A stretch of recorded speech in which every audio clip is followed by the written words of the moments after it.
Esta edição do TBC Memória vai contar um pouco da carreira de uma goiana que divulgou a música do Brasil para a Europa e todas as Américas. Além disso, ela criou a Orquestra Sinfônica Feminina de Goiás e o Conservatório de Música da Universidade Federal de Goiás.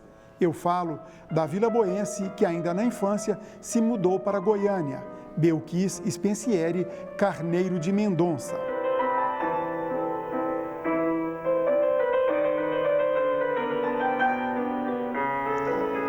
Filha de Belmir Spencieri e de Ana Luísa do Couto Spencieri.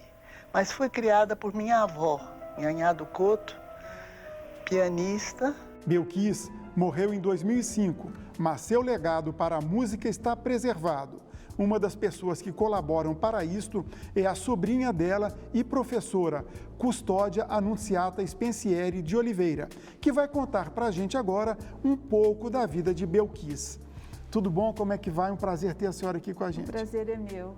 Professora, para começar, qual é a sua relação com Dona Belkis? Ela foi a sua grande mentora também? Sim, eu estudei piano com ela desde a minha tenra idade de 9 anos. A partir dos 9 anos eu estudei com ela, comecei os primeiros momentos com minha tia Hebe Luísa do Couto Brandão, mas logo em seguida passei para ela. E fora isso, foi uma vida em conjunto. Nós vivíamos muito juntas, fomos muito amigas, como filha, mãe e filha, talvez mais que isso, porque havia uma amizade muito profunda. E ela aprendeu a tocar piano ainda lá na cidade de Goiás, com a mãe dela, em Nhanhá do Couto? Com a sua avó. Com a avó? É, com a avó, Nhanhá do Couto. Nhanhá do Couto foi uma mulher ímpar, que ela tinha um desejo de cultura, ela pensava na cultura para o Estado e inculcou em tia Belkis a ideia de se criar um conservatório. Ela dizia: a música é algo de extrema importância para a formação do povo. Então nós precisamos criar um conservatório em Goiás. E esse sonho dela foi tão grande que ela levou a neta para estudar no Rio de Janeiro, para ter um diploma que pudesse autorizá-la a criar uma escola. Que daqui a pouquinho nós vamos falar sobre isso. Aí então a Dona Belkis veio ainda novinha para Goiânia. Sim. Autodidata, já fazia concertos ainda novinha. Não era autodidata, porque Nhanhá do Couto era uma pianista de mão cheia. Ela estudou primeiro com Nhanhá do Couto. Vieram para Goiânia porque Nhanhá do Couto era mudancista, achava que a capital tinha que mudar para Goiânia. E então elas vieram para Goiânia, a família toda veio para Goiânia. Tia Belkis devia ter uns 12, 13 anos à época. E foi convidada para o Dr. Pedro, Dona Gersina, para inaugurar o piano do Palácio. Então ela aos 13 anos deu um recital no Palácio, tocando obras como Sinfonia do Hino Nacional de Gottschalk, que é uma obra de nível técnico dificílimo, Chopin, né? E, enfim, foi um recital imenso e maravilhoso. E ela viveu esse início de Goiânia. Aí a minha bisavó, né, que era a avó dela, levou-a para o Rio de Janeiro. Lá ela estudou com Paulino Chaves. Paulino Chaves tinha sido aluno de Liszt. Voltou para cá, a avó já tinha morrido, mas ela voltou para cumprir o desejo da avó, de criar uma escola de música aqui. Agora, você falou que a Dona Belkis tocou em Palácio, né, no começo de Goiânia, mas ela também tinha um lado, assim, vamos dizer assim, mais popular. Ela tocava piano na primeira rádio de Goiânia, a Rádio Clube? Sim, como que era isso? Ela tocava na Rádio Clube porque as pessoas às vezes queriam cantar, não tinha quem acompanhasse, ela falava: não, eu acompanho. Ela tinha uma facilidade muito grande para a música, um ouvido maravilhoso, então ela improvisava, não era só a música erudita. Então ela improvisava, ela compunha junto com a pessoa, ela escrevia para quem quisesse. Chegasse uma pessoa na casa dela, dizia: Dona Belkis, eu compus uma música, mas não sei escrever. Ela falava: canta aí. A pessoa cantava e ela escrevia. Ela gastava o tempo dela ajudando todo mundo, era um negócio fora do comum. Esse lado dela era muito interessante, porque ela foi inclusive rainha dos estudantes do liceu, ela estudou no liceu, e no liceu, quando eles faziam as festinhas dos alunos, era ela que ficava tocando para os colegas dançarem. E acabava que ela não dançava, então, só tocava. Ela só tocava. Vamos tocar nesse lado empreendedor que você até colocou, né, da criação do conservatório, que hoje é a Faculdade de Música, a Escola de Música da UFG. Não só disso, como também da criação da Orquestra Sinfônica Feminina de Goiás, que foi uma das primeiras do planeta, né? Então, Tia Belkis tinha esse lado administrativo empreendedor muito forte. Ela, junto com Maria Lucy Veiga Teixeira, Maria Luísa Póvoa da Cruz, Maria das Dores Ferreira de Aquino, Dalva Maria Machado Bragança, Maestro Jean Dulier, elas se juntaram para criar o conservatório. Criaram o conservatório, era uma entidade particular e elas sobreviviam. Tem histórias maravilhosas, magníficas, divertidas inclusive, sobre esse conservatório.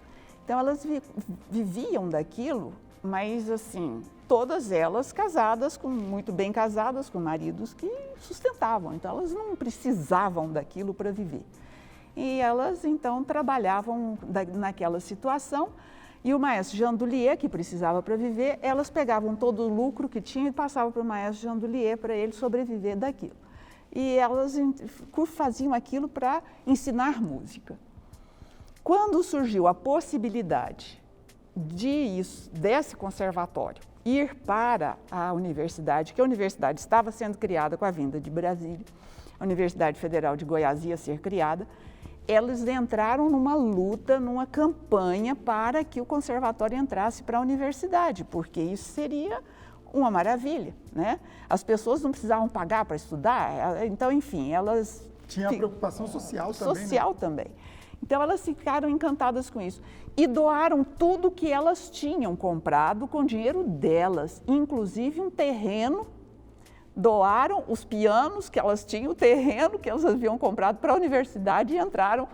E a universidade, então, hoje é a famosa Escola de Música e Artes Cênicas, que é um portento reconhecida nacionalmente como uma das grandes escolas de música do país.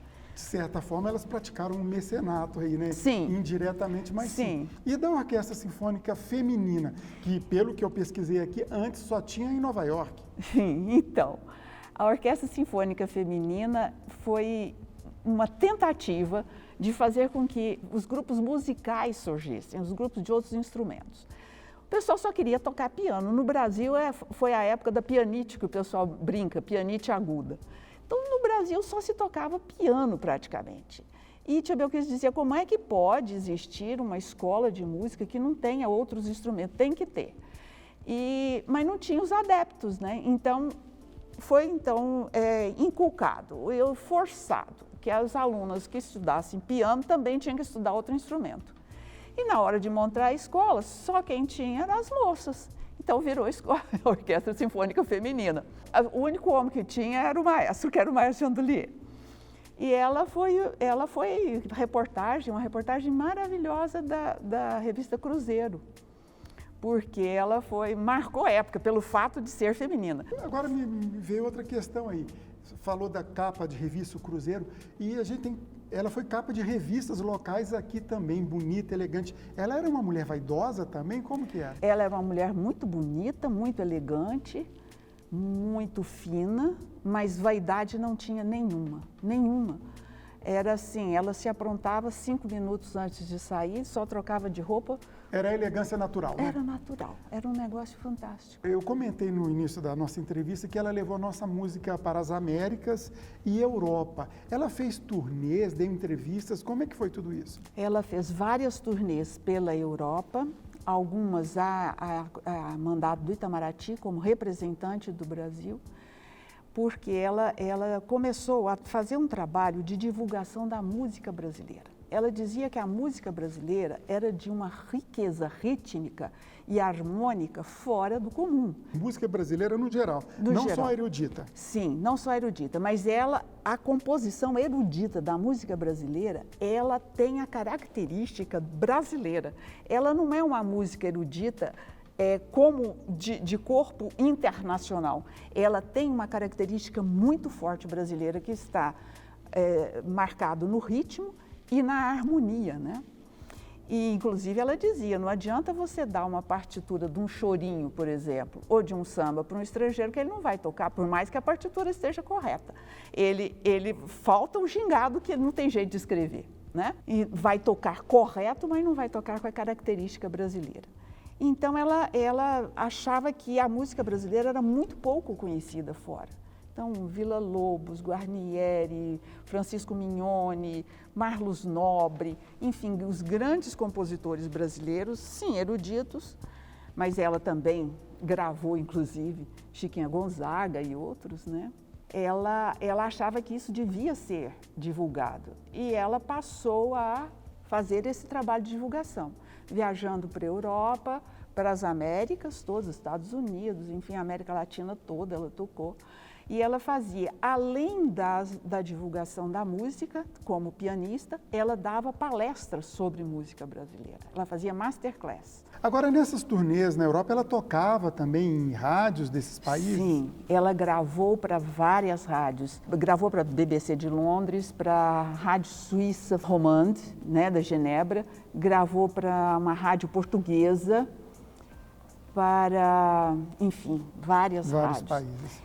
E engraçado que há pouco tempo eu tive um amigo que estava em Londres e me manda uma mensagem, adivinhe quem eu estou ouvindo aqui na BBC? Eles estavam ouvindo uma gravação de Tia Belkis, feita lá na BBC. Parece que ela gostava muito de gravar, de tocar o Guarnieri, Camargo Guarnieri, né? Como que era essa relação dela com ele? Essa relação é lógico na música. Eles foram muito amigos e eles tiveram assim uma admiração mútua, profissional. Ela admirava muito a obra de Camargo Guarnieri. Camargo Guarnieri foi talvez o maior compositor brasileiro. A composição dele era uma coisa fantástica, porque era toda feita numa polifonia riquíssima, né? Um contraponto belíssimo. E é uma obra muito difícil de ser tocada. E ela gravou as valsas, a sonata dele, gravou grande parte da obra dele. E Mozart de Araújo, que foi um grande estudioso e crítico da música no Brasil, ele publicou uma crítica a respeito dessas gravações, dizendo que ela seria a melhor intérprete de Camargo Guarnieri. E, enfim, as críticas na Europa foram fantásticas. Então, ela tem crítica de jornais alemães, do jornal italiano. Olha só, veja só, ela abre o concerto dela em Bonn, na Alemanha, tocando o concerto italiano de Bach. É muita coragem, né? Abrir um concerto tocando Bach na Alemanha. E no dia seguinte, a crítica sai no jornal com os maiores elogios pela execução e pela interpretação. Último tópico agora. Como que era Belkis Spensieri Carneiro de Mendonça, mãe de família, esposa, tia, enfim, como era essa relação doméstica? Olha, eu hoje mesmo estava pensando sobre isso, como ela conseguia fazer tudo o que ela fez, e conseguia se doar para a família como se doou. E não era só a família nuclear, marido e filhos. Ela acudia a família inteira, irmãos, tios, primos. Ela se doava. E não só a família, os amigos. Também ela se doava muito. Eu me lembro assim, se ela tinha um amigo que não tinha uma família muito próxima, que morava aqui, a família morava no interior, essa pessoa adoecia, ela ia para a cozinha fazer a sopinha para levar para a pessoa. Precisa ter uma coisa quentinha, amorosa. Então, ela era de uma doação ao próximo muito grande. Mesmo na profissão, você veja, ela dedicou a vida dela para criar uma escola, dedicou a vida dela como pianista para divulgar a música brasileira. Então, tem sempre esse cunho de doação para uma causa. Isso me encanta muito na pessoa dela. Ok, professora, muito obrigado. Agradeço o seu tempo vir aqui conversar com a gente para a gente guardar mais ainda a memória de uma pessoa tão importante na cultura goiana como a professora Dona Belkis. Muito obrigado. Eu é que agradeço. Falar sobre ela, para mim, é sempre um prazer muito grande. TBC Memória, ajudando a preservar a história de Goiás.